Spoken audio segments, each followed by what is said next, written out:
You know that feeling like you're just drowning in demands, constantly putting out fires, your inbox is exploding. Hmm. Maybe you see yourself reflected late at night in the office window, completely wiped out, just like that story about Sarah and the material we got. And you're thinking, is this really leadership? Just Yeah, running. that feeling hits home for so many leaders today. I mean, whether you got a big team or you're steering complex projects, the pressure is just huge. It really is. Constant change, information overload, diverse teams, often remote, high expectations everywhere. And the old ways, the traditional focus on just strategy and control, they often feel like they're just not cutting it anymore. Right. We have all the playbooks for it, like metrics and delegation, market share, and yeah, those skills matter. Absolutely. But they don't really help you navigate those really tricky ethical gray zones, do they? Yeah. Or how to genuinely connect with a team member who's clearly struggling. Or even just how to stay centered yourself when everything feels like chaos. You might ace negotiation skills, but like the source points out, if you don't have the integrity, the core strength to walk away from a deal that feels wrong, or maybe you lack the awareness to see your own ego driving you to win at all costs. Yeah. Well, that win feels pretty empty, doesn't it? Yeah, exactly.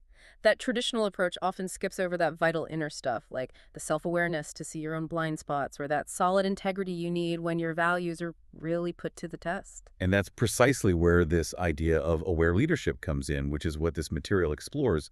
It's presented not just as, another set of techniques, but a fundamentally different way of being a leader. A different operating system, almost. That's a great way to put it, yeah.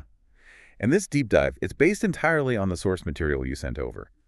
Our goal here is really to cut through everything and pull out the most important nuggets, give you a shortcut, basically, to understanding what aware leadership is, how it actually works, and how it might help you lead with, more clarity, more impact, maybe even find a bit more calm in the middle of the storm. Okay, let's do it. Let's unpack this. We'll look at the core foundation, right? Mhm. Then dive into that crucial inner journey, understanding yourself. Then maybe some practical habits, how it changes communication, Mm. even touching on building aware environments.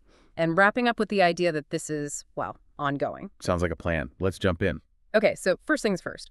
What is aware leadership at its absolute core? The source makes it really clear it's not just another item for the leadership checklist. No, definitely not. It explicitly says it goes beyond those traditional management skills we mentioned, strategy, the execution, the numbers.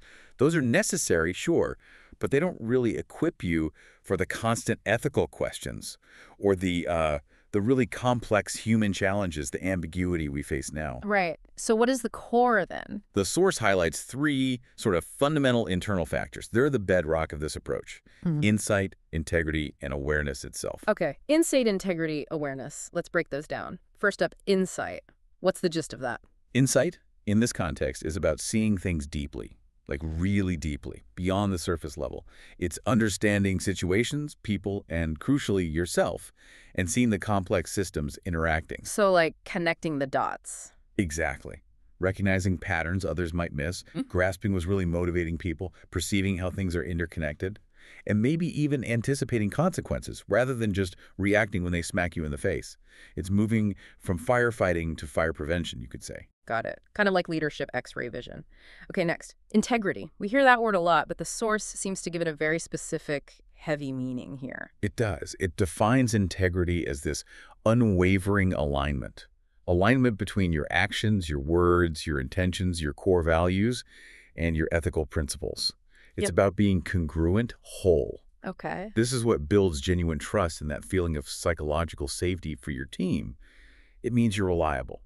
Your yes is yes, your no is no, consistently.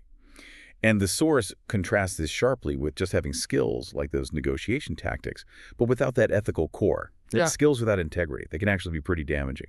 That really feels like the foundation for everything else, for trust. Okay, and the third one, awareness. This sounds like it's central to the whole idea. It absolutely is. Awareness is described almost like an art form, the dynamic art of being fully present, conscious, engaged, moment to moment. It's about cultivating this focused yet open state. Hmm. So being really attuned to your inner state, noticing your thoughts drift by, feeling your emotions, paying attention to sensations in your body, and at the same time being perceptive of the external environment, the vibe in the room, the subtle cues in a conversation, the shifting group dynamics. Wow, that sounds Demanding, Oh. both inner and outer focus. It takes practice. Yes. But the real power here, the transformation, comes from developing the capacity to respond thoughtfully, intentionally, Yeah. instead of just automatically reacting out of habit or some old conditioning. Remember that example from the source about the tense negotiation? Yeah. An aware leader notices the anger starting to bubble up inside them, creates a little space, and then chooses a different path rather than just letting the anger hijack the conversation. Okay, so you're present to what's happening inside and out, and you use that presence to deliberately choose your next step, not just default mode. Precisely. And the source really emphasizes that insight, integrity, and awareness aren't like separate silos. They're deeply interconnected. They feed each other. When you cultivate one, you naturally strengthen the others. That interconnectedness feels really important. Okay, so that's the foundation, these three core qualities. Where does the actual work? Where do you start? The material couldn't be clearer on this. The journey absolutely starts within. You simply can't lead others effectively, authentically, if you don't understand the complex landscape of your own inner world. It's that ancient wisdom, right? Know thyself, showing up in modern leadership. Right, because how we think and feel inside totally dictates how we show up on the outside as leaders. So what are the key parts of that inner landscape we need to get a handle on? The source material breaks it down into three main areas to explore: our thoughts, our emotions, and our ingrained mental patterns. Okay, let's start with thoughts. Mine sometimes feel like a chaotic committee meeting that never adjourns. Huh? That's a pretty common experience, I think. Yeah. The source introduces this idea of just watching your thoughts arise and pass, kind of like watching clouds drift by. The practice is simply noticing the volume, the recurring themes, without getting all tangled up in them or judging yourself for having them. Just simple observation. Okay. And the source makes a crucial point about how our unconscious biases, like maybe that automatic assumption that assertiveness equals competence, or, overlooking the quieter folks on the team, how those biases can powerfully shape our perceptions and decisions if we're not even aware they're running the show. That makes total sense. If I'm not aware of a bias, I might genuinely think I'm being objective, but actually I'm consistently favoring one type of contribution. Okay, what about emotions? They can feel really powerful, sometimes overwhelming. Yeah, they are powerful. The source describes emotions as these visceral, embodied responses, almost like the body's wisdom and warnings. They're not just mental constructs, you feel them physically. Like the knot in your stomach when you're anxious? Oh. Exactly. Or a racing heart before a big presentation. Or maybe that warmth spreading in your chest when you feel gratitude. Those physical sensations. Oh yeah, I know that knot, definitely. Right. So the source suggests a really simple but powerful practice. When you notice a strong emotion starting to kick in again, maybe irritation during a tough conversation, or anxiety about a deadline, just pause. For a tiny moment, name the emotion to yourself. Silently, maybe just, okay, this is frustration.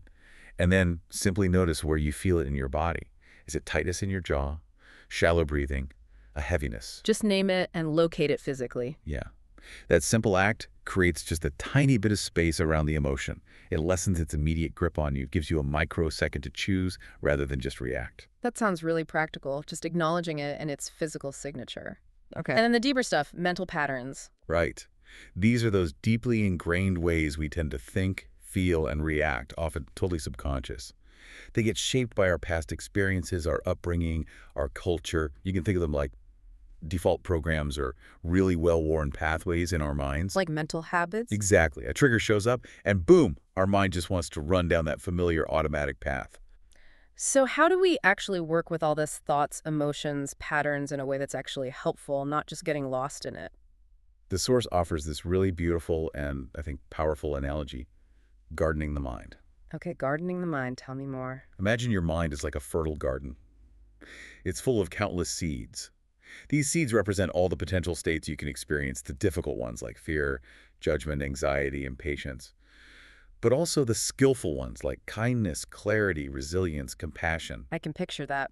All those possibilities just waiting. Exactly. And here's the key: which seeds actually sprout and flourish. It depends entirely on what you water with your attention and your focus. So if you consistently water the seeds of negativity, maybe by dwelling on criticism, endlessly replaying past mistakes, worrying constantly about what might go wrong, then those weeds, those unhelpful states, they grow really strong. They can start to dominate your inner landscape. Right, watering the weeds makes them take over the garden. Precisely. Yeah. But if you consciously, intentionally choose to water the seeds of positive, skillful qualities like cultivating empathy, maybe practicing gratitude regularly, seeking out positive influences, then those flowers and fruitful trees of wisdom, clarity, compassion, they thrive. You become the deliberate gardener of your own mind. I like that metaphor. So how does this gardening actually work in practice, day to day? Well, it starts with identifying the seeds, becoming more aware of your typical patterns, especially when you're stressed or triggered. Then it's about actively nurturing the positive ones. This could mean intentionally practicing empathy in a difficult conversation, maybe using positive affirmations that resonate with you, or consciously spending time with people or content that uplifts you. And importantly, it involves mindfully weeding the unhelpful patterns. Mindful weeding, so not just trying to yank them out violently. Definitely not suppression. We know that often just makes them pop back stronger, Oh, right? Mindful weeding is more like gentle acknowledgement, non-judgmental observation. You notice the weed, maybe a thought of self-doubt arises or a wave of impatience washes over you, and you simply note its presence. There's that familiar story about not being good enough, or, okay, impatience is here. Just noticing it without fighting it. Yes, without adding judgment. And sometimes understanding why that pattern is there, its roots in your past, maybe can lessen its automatic grip. But the most crucial part of weeding, according to the source, is choosing not to water it. Choosing not to water it. You make a conscious decision not to pour excessive energy, attention, or belief into those negative thoughts or difficult emotions. Yeah. You withdraw the nourishment they need to grow really dominant. That's powerful. I don't have to believe every thought or get swept away by every feeling. I can observe it and choose not to keep feeding it. Exactly. And over time, as you consistently nurture the positive seeds, the patience, the curiosity, the compassion, the unhelpful patterns naturally have less power, less space. They might still appear because life throws us curveballs, but they don't define the whole garden. The goal isn't some sterile, perfect garden with no weeds. It's more like a vibrant, resilient ecosystem where the skillful qualities are abundant enough to handle the occasional weed effectively. And this inner garden, Yeah. it affects things outwardly too, right? It's not just an internal thing. Oh, absolutely crucial point the source makes. The state of the leader's mind garden directly impacts the team, the atmosphere, the whole environment. A leader who is cultivating inner calm, clarity, resilience, they tend to project that. It creates a more supportive, less reactive, ultimately more productive space for everyone else. Your inner state is contagious, for better or worse. Wow, that's a really significant thought. Okay, so we have the inner landscape, the gardening idea. How do we translate this understanding into actual moment-by-moment practice? What are the key habits? Yeah, because aware leadership isn't just about knowing this stuff intellectually, right? It's about living it through consistent habits and practices. And the source material introduces a really practical framework for navigating those challenging moments that inevitably pop up every single day. The PREP framework. PREP. Okay, what does that stand for? P is for pause. This is fundamental. It's about intentionally creating space, just a brief stop before you launch into an automatic reacting response. It's breaking that stimulus reaction chain that gets us into trouble. Okay, pause. When would I typically use this? Give me some examples. The source gives some great everyday ones, like right before you hit send on that email that made your blood boil, or when you get some unexpected news that just throws you off balance, right before a really high-stakes meeting or conversation, when you feel a strong emotion, anger, fear, frustration starting to surge, or even just before making a snap judgment about a tricky situation or person. So just stop, even for a second. Even for a second. It can be as simple as taking 1 or 2 conscious breaths, just enough to interrupt the autopilot. Okay, create the space with a pause. What's next? R is for reflect. In that brief space you've just created, you quickly check in with your inner resources. It's not like a deep hour-long meditation. It's a targeted, quick inquiry. You access your insight about the situation, you touch base with your core values, your purpose, check your situational awareness. What kinds of questions would I ask myself in that quick reflection? The source suggests things like, what's my real goal here? What might the other person's perspective be? What values are most important right now? Am I seeing this clearly, or are some old patterns or biases maybe clouding my view? What are the likely long-term consequences versus the short-term ones? Remember that ethical dilemma scenario. That reflection involved quickly grounding in values and thinking about that wider, longer-term impact. Right, so pause, quick, reflect, then what? E. E is for engage. Now, informed by that reflection, you make a conscious choice about how to respond. You engage with the situation or the person or the task intentionally, mindfully, and often the source stresses with compassion. You tailor your engagement. Maybe it means really listening deeply in a conflict instead of jumping in. Maybe it's asking clarifying questions to get the facts straight. Maybe it's skillfully regulating your own emotions before you speak. So you're choosing your response actively, not just running the old default program. Exactly. It's a conscious, intentional choice, ideally rooted in your values and your awareness of the situation. And finally, the last P is for proceed. Right, taking action based on that conscious choice. Yes, moving forward with that purpose and congruence. But, and this is important, you try to maintain awareness as you proceed. You observe the results, notice the impact of your actions, pay attention to the feedback the situation is giving you. Because this feedback is crucial for learning. If things aren't going as you intended or the situation shifts, guess what? You can pause, reflect, engage, and proceed again. It's a dynamic, iterative cycle, not just a one-shot deal. That PREP cycle sounds incredibly useful for those really tough moments in leadership. Very practical. It really is. And beyond PREP, for those reactive moments, the source also points to other, simpler, almost micro practices that help build that sustained awareness muscle throughout the day. Micro practices. Like what? Things like morning intention setting. Just taking a minute or two at the start of your day to set a conscious focus. Maybe it's, today I really want to listen with empathy, or today I'll try to approach challenges with curiosity instead of just judgment. It acts like a little rudder for your day. Setting the tone right from the start. Yeah. Or mindful transitions. Using those little gaps between activities. Walking to a meeting, finishing a phone call, grabbing a coffee as mini reset moments. Instead of mentally churning over the last thing or rushing ahead to the next. Just take a breath, notice your feet on the floor, and transition intentionally. It helps combat that mental fatigue and fragmentation. Finding little pockets of presence in the chaos. Exactly. The 1-minute awareness check-in is another one, just pausing briefly, maybe at your desk or somewhere quiet, to quickly check in. How's my body feeling? What's my breath like? What thoughts are running through my head right now? It just pulls you out of autopilot for a moment, reconnects you to the now. Simple, but probably effective if done consistently. And you mentioned gratitude reflection earlier, too. Right. Intentionally taking a moment, maybe at the end of the day, to notice and appreciate things, even small things that went well or that you're thankful for. This practice actively shifts your focus away from our brain's natural negativity bias. It builds resilience and cultivates a generally more positive inner state. These micro practices done consistently are like doing little reps at the gym for your awareness muscle. They build strength over time. Okay, so PREP for navigating the tricky moments and these micro practices for building that baseline awareness day to day.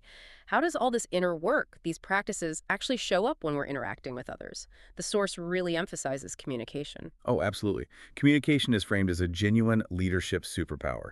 And it's way more than just, transmitting information from A to B. It's about creating shared meaning, fostering connection, building relationships, inspiring action. It's fundamentally a two-way street, requiring real skill in both speaking and listening. So what are the core principles for this kind of aware communication? Well, clarity and simplicity are highlighted.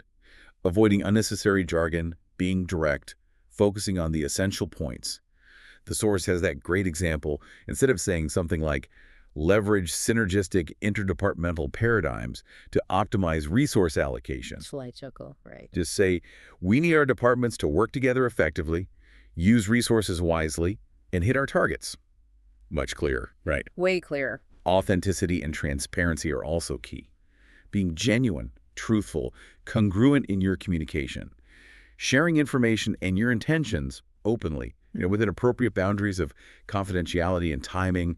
This is where integrity really shows up in how you speak, and it builds massive trust. So your words align with your values and what you're actually doing. Precisely. Then there's empathy and audience awareness. This is about tailoring your message, the content, the tone, the language, to the specific needs, concerns, and perspectives of the people you're actually talking to. Really trying to step into their shoes so your message actually lands and connects, instead of just flying over their heads or missing the mark emotionally. Seeing it from their side before you open your mouth. Yes. And finally, purposefulness. Being really clear in your own mind about the desired outcome of the communication. What understanding do you want to create? What action do you hope to inspire? What shift are you aiming for? Your communication needs to be intentionally directed towards that purpose. Okay, clarity, authenticity, empathy, purposefulness. Makes sense. What about the actual mechanics, the listening and the speaking? The source calls this the power duo: active, empathetic listening and mindful, intentional speaking. Listening is presented as absolutely foundational. It's not just waiting politely for your turn to talk. It's a conscious, disciplined effort to truly understand the speaker's full message, not just the words, but the implicit meaning, the emotions underneath, the needs being expressed. So using techniques like asking clarifying questions or paraphrasing back what you think you heard. Exactly. Things like, so if I'm understanding you correctly, you're saying, or it sounds like you're feeling really frustrated about. This does two things: confirms your understanding and makes the other person feel genuinely heard and validated. Mm-hmm. This is huge. And then mindful intentional speaking involves bringing that clarity and authenticity we talked about, being aware of your own nonverbal cues, your tone, your body language, and speaking from a place of empathy and respect, always considering how your words are likely to land on the other person. Communication is also where conflict often happens, isn't it? How does aware leadership approach conflict? Yeah, conflict is seen not as something to be avoided at all costs, but as inevitable and actually potentially an opportunity for growth and deeper understanding. Aware leaders don't shy away from it or try to suppress it. They aim to navigate it constructively. It involves really seeking to understand all the perspectives involved, using that deep listening with genuine curiosity, then collaborating to find solutions, aiming for win-win, or at least win-learn outcomes. Maintaining respect and composure yourself, even when things get heated, modeling that emotional regulation. And crucially, agreeing on clear actions moving forward so the conflict actually gets resolved.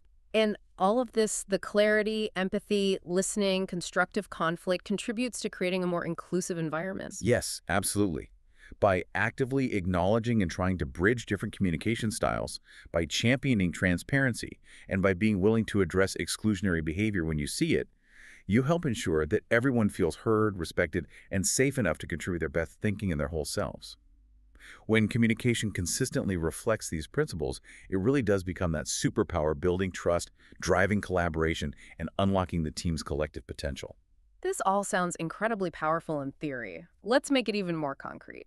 The source material included several scenarios that really illustrate these concepts in action. Yeah, those scenarios are great for seeing how this plays out. Let's maybe touch on a couple.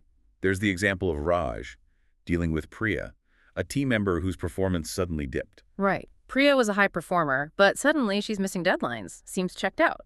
A typical leader might just see the missed deadlines, react with frustration, or worry about the project, maybe jump straight to warnings. But Raj, as the aware leader example, uses pause and reflect first.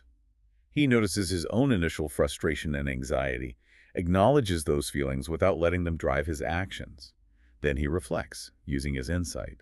He remembers Priya's strong track record. He asks himself, okay, what else could be going on here? What's the human story I might be missing? Am I jumping to conclusions? He consciously grounds himself in his value of supporting his team members. So he shifts from just reacting to the problem to inquiring about the person and the context. Exactly. And so his engagement is then driven by courageous compassion. He doesn't ignore the performance issue that's still real, but he approaches Priya from a place of genuine care and curiosity, creating a safe space for her to talk. He listens deeply. And it turns out Priya is dealing with a significant personal challenge that's impacting her ability to focus. Ah. So based on that deeper understanding, they proceed by co-creating a plan together, one that balances providing support for her personal situation with clear accountability for getting her performance back on track over time. It becomes about recovery and reinforcing trust, not just punishment. That's a fantastic example of balancing that compassion and accountability using awareness. What about the scenario with Maria? Having to communicate a massive disruptive organizational change? That sounds incredibly tough. Oh yeah, huge pressure. Maria had to deliver difficult news, manage widespread fear and uncertainty. An unaware leader might get swept up in the anxiety themselves, maybe project it onto the team, or perhaps try to sugarcoat the news in ways that end up feeling less than transparent. So what did Maria do differently? First, she uses pause, specifically to regulate her own complex emotions about the change. Maybe she literally steps away for 5 minutes, uses a breathing technique. She knows she needs to be centered to guide her team effectively through this turmoil. The source frames this as that critical balance of self-care and service, putting on your own oxygen mask first. Right. And then how did she communicate the news? She engages with, the source calls it, radical transparency and profound empathy. She's clear about what she knows, and importantly, what she doesn't know yet. She's honest about the uncertainty. And crucially, she validates the team's likely feelings, acknowledging the fear, the frustration, the anxiety, making it explicitly okay for them to feel that way. She opens the floor for questions, listens patiently, non-judgmentally, creating psychological safety even in a really vulnerable moment. And then the proceed part. She proceeds by providing absolute clarity on what is certain timelines, support resources, next steps, and she acts as a fierce advocate for her team within the wider organization, working to ensure those impacted are treated with dignity and fairness throughout the process. Maria's approach, even though the change itself is hard, builds trust and resilience. It minimizes harm and lays a foundation for the team to eventually adapt and move forward. Those are really powerful illustrations, especially when emotions are running high. The source also had that scenario with Ben facing a more subtle ethical dilemma. Ah, yes, Ben's situation. That wasn't like a clear-cut illegal thing, but more that subtle pressure to maybe bend the rules slightly or omit some information to close a really valuable deal. A less aware leader, maybe focused only on the short-term win or hitting targets, might rationalize it, or just go along with it under pressure from the client or even internal goals. But Ben, grounded in aware leadership, what did he do? The moment he feels that pressure, that internal discomfort, he uses pause. He reflects immediately, grounding himself not just in the potential reward, but in his company's stated values, the ethical policies, and his own personal sense of integrity. He asks himself those deeper questions. What's the real long-term cost of this short-term gain? What are the ripple effects legally, reputationally, for my own integrity? And what kind of precedent does this set? He sees beyond the immediate deal. And his engagement. How did he handle the client and his team? His engagement is characterized by unambiguous clarity and professional courage. He communicates his position clearly and calmly to the client, explaining why they cannot proceed in that way, even if it risks losing the deal. And then he proceeds with transparency back to his own team, explaining the situation and his decision, reinforcing their shared commitment to ethical standards as non-negotiable. This doesn't just protect his integrity, it actively models it for his entire team, showing that principles matter, even under pressure. That really drives home the integrity piece in action. And one more quick one, Deepa. Receiving difficult upward feedback. That can sting any leader. It absolutely can. Our default reaction is often defensiveness, right? Yeah. Or feeling hurt. But Deepa, the aware leader in this scenario, uses pause immediately to just manage that initial emotional sting. She doesn't lash out, argue, or shut down. She reflects instead. She reflects, but with courageous self-honesty and a genuine growth mindset. Instead of seeing the feedback purely as criticism or an attack, she actively looks for the truth within it. She asks herself, what blind spots might this feedback be revealing? Is there something valuable here I need to learn? She accesses humility and her desire to improve. And how does she engage with her team after getting that feedback? She engages by acknowledging her vulnerability. She thanks the team for their courage in sharing it, expresses her commitment to learning and making changes based on their input. She models how to receive feedback constructively. And then she proceeds with concrete actions, maybe asking for specific examples, practicing new behaviors, creating more opportunities for ongoing input, and checking back in on the impact of her changes. She uses the feedback as fuel for her own continuous growth. Wow. These scenarios really paint a picture, don't they? They show how insight, integrity, and awareness, boosted by practices like PREP, aren't just abstract concepts, but are woven into navigating the most challenging, most human parts of leadership every day. Yes, exactly. They demonstrate that this isn't just nice-to-have theory. It's a really practical, effective way to lead with more impact and, frankly, more personal resilience. The source also briefly mentions how this individual work starts to ripple outwards, talking about building an aware organization. Right. Because it starts with the leader, but they don't lead in isolation. They influence the whole system. Yeah. So building a more mindful organization takes collective effort. It does. And a couple of key elements are highlighted for creating that kind of environment. What are they?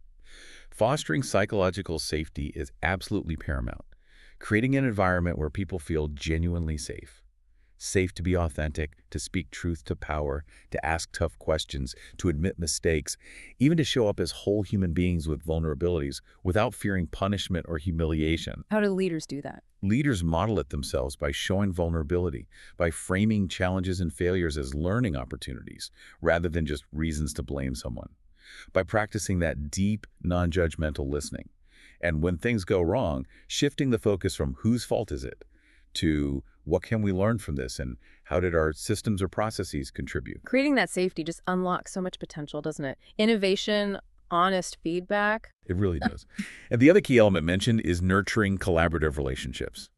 actively building trust-based partnerships, not just within teams, but across departments. Breaking down those silos that stifle progress. Defining shared goals that require people to work together, fostering that cross-functional synergy, and even just encouraging those basic social connections that build camaraderie and that we're in this together feeling. So it starts inside the leader, ripples out to their team through their behavior, and ultimately influences the culture and systems of the entire organization. Precisely. The aware leader acts like a catalyst, a role model, helping to cultivate an environment where awareness, insight, and integrity can actually flourish collectively, not just individually. This has been a really deep dive into some incredibly powerful concepts. It feels like a lot to take on, though. Is there like an endpoint? Do you ever arrive as an aware leader? That's a great question, and the source material is very, very clear on this. No. Becoming an aware leader is absolutely not a destination you reach. There's no finish line. There's no point where you graduate and you're done. Okay. It is fundamentally a continuous, evolving, deeply personal, and lifelong journey.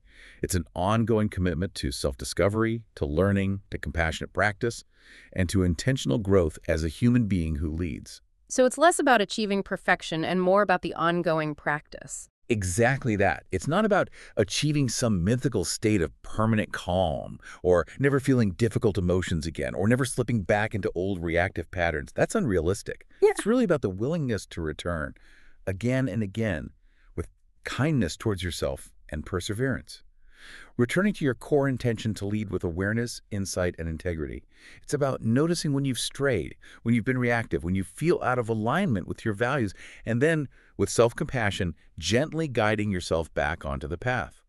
Every single time you consciously choose an aware response over an automatic one, you're strengthening that capacity. You're tending that inner garden, remember? Right. One conscious choice at a time builds the muscle. And that consistent practice, that effort, it models something important for others too. It absolutely does. Your consistent effort to cultivate these qualities sets a powerful example.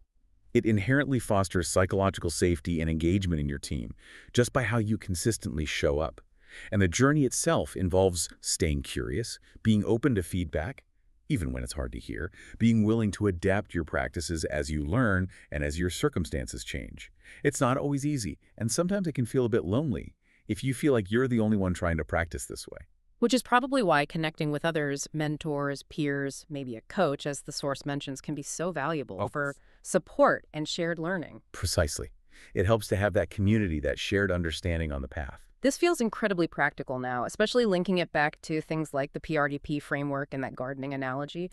It really grounds these big ideas in something you can actually work with. It does. And hopefully this deep dive, drawing directly from the source material you provided, has offered a clearer view of what this path of aware leadership entails. It's not about suddenly becoming a different person, but about that consistent practice, showing up a little more fully, a little more intentionally as the leader you aspire to be. So reflecting on all this, what does it mean for you, our listener, right now, today? Well, considering that powerful idea of gardening your mind, the really practical steps of the PREP framework, pause, reflect, engage, proceed, the source material kind of leaves us with this challenge, this question, really a direct call to action for you. What is one small, specific step you can commit to taking today to cultivate a more aware response to a challenge you know you're facing, rather than just falling into that old, familiar, automatic pattern?